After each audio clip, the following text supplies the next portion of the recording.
You're witness to a public execution.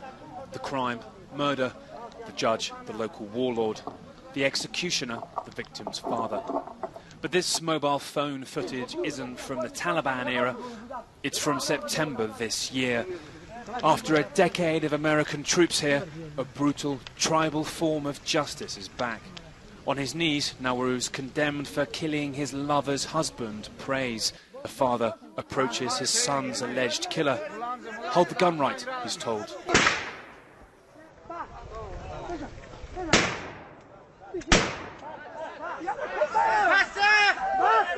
Stop shooting, you donkey, they say.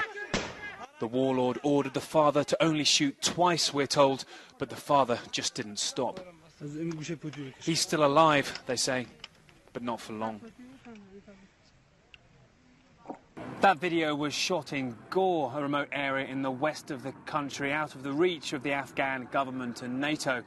The warlord, Mullah Mustafa, and his men ruled by the gun, keeping the Taliban out, we're told, and in exchange the government let them run their own fiefdom. It's not the kind of compromise the United States imagined a decade ago, bringing a kind of swift and brutal justice, as one eyewitness to the killing told us. Mullah Mustafa gathered mullahs to carry a verdict according to Islamic Sharia law. The mullahs asked the father to forgive Nowruz and to take some of his family's land and women in compensation.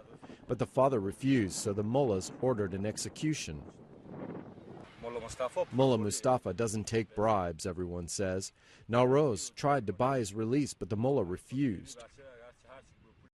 The executed man's cousins say they were beaten during questioning, but understand the mullah's form of justice. After the murder, Nowruz was the suspect, but he said he had been helped by me and my cousin. For that reason, we were interrogated and beaten a lot during the questioning. But once the case went to the mullah, Nowruz changed his story and said he'd carry out the murder alone. Law and order would be good here. We would like strong government. There is no police or government presence here. And Mullah Mustafa has government contacts.